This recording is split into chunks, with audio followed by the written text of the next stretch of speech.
মুসলিম BNP Jubodal ছাত্রদলের আজকের এই কাউতলা কেশতলার সরকারি প্রাথমিক বিদ্যালয়ের সামনে সুন্দর পরিবারী অবস্থার পথসভার সম্মানিত সভাপতি মাস্টার লিয়াকত, আমি জানতাম না উনি দেশে রয়েছেন।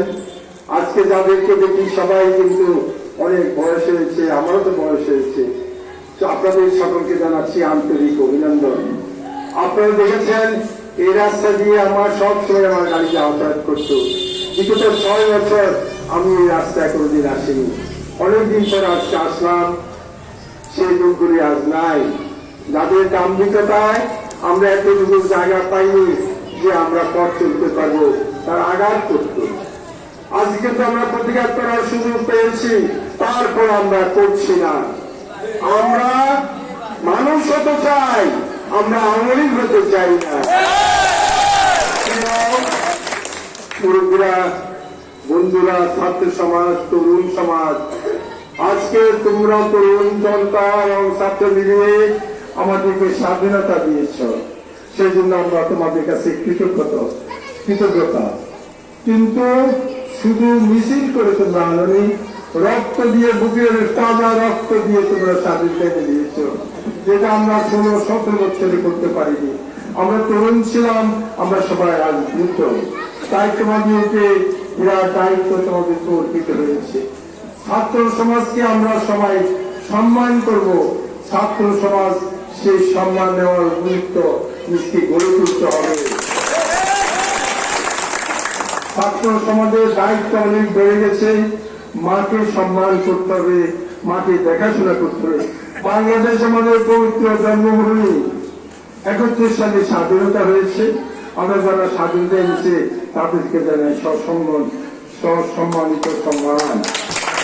আর এখন এই 85-84 সালে 2024-এর 5 আগস্ট যারা বুকের টানা রক্ত দিয়ে 27 দিনের মাথায় আমাদেরকে স্বাধীনতা দিয়েছে, তাদের প্রতি, তাদের আত্মার প্রতি জানাচ্ছি, আত্মার মাত্রার কামনা করছি।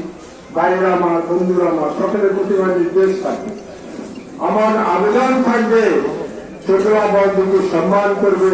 আমরা তোমাদেরকে স্থান করে দেব, তোমরা আমাদের জন্য পথটাকে সুগম করে দাও।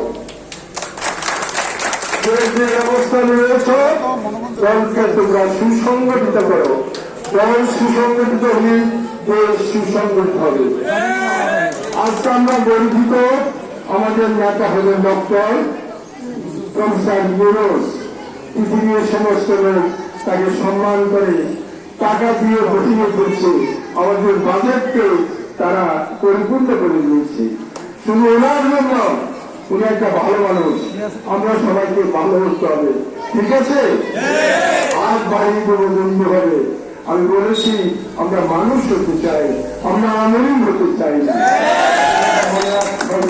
প্রিয় ছাত্র সমাজ, তোমাদের সকলকে আমি অভিনন্দন জানাচ্ছি যে দায়িত্ব তোমরা পেয়েছ, এই দায়িত্বকে সুচারুরূপে তোমরা পালন করবে এবং আমাদেরকে একটা সুন্দর মাকে উপহার দিবা। সেই সুন্দর মা হলো বাংলাদেশ। এত সুন্দর দেশ পৃথিবীর কোথাও নাই। আমরা মানুষগুলো সুন্দর হতে হবে। আমরা সবাই যে কাজটা করবো সেই কাজটা ভালো করতে হবে। গ্রামে যদি কেউ রাতারাতি ধনী হয়, তাকে আপনারা খেয়াল করতে হবে। টাকা পাইলে কোথায় টাকা জিজ্ঞাসা করতে হবে। নিজেদের তীরে তীরে শেষ হয়ে যান। আমরা আমাদের যে পরিমাণ টাকা এই দেশ থেকে চলে গেছে, এই টাকা যদি আমাদের থাকতো, আমরা প্রত্যেকে অত্যন্ত গরিব থাকতাম। কিন্তু আমাদের সকলেরই একটি দায়িত্ব, এই দায়িত্ব আমরা ফেল করেছি। আমি হঠাৎ নিজের মনে মনে চিন্তা করছি, বয়স হয়েছে যে আমরা প্রত্যেকেই নিজের কর্মফল জানি। আমরা জানি কে দেশকে যাবে, কে দুর্যোগে যাবে, আমরা জানি না। আমরা আমাদের ছোটবেলাতে আজকে দিন পর্যন্ত অ্যানালাইসিস করি, আমাদের সব খারাপ কাজগুলো চোখের সামনে এসে যাবে। চলুন আমরা নতুন বাংলাদেশ বলি, ঠিক আছে? আমরা নতুন বাংলাদেশ করবো আমাদের ছাত্র সমাজকে নিয়ে, জনতাকে নিয়ে, মুরব্বীদেরকে নিয়ে। আমরা এই দেশ থেকে অনাচার, অত্যাচার, নিপীড়নকে আমরা চিরদিনের জন্য বিদায় দেব। আমরা ফেরাউনকে দেশ থেকে তাড়িয়েছি, তেমনি করে আমরা করাপশনকে দেশ থেকে বিচারিত ভাবে করবো।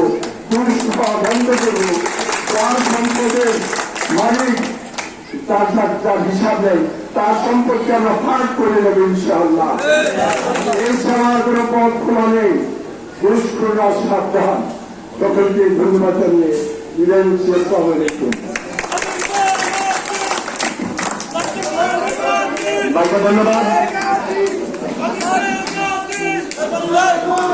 এখন আপনারা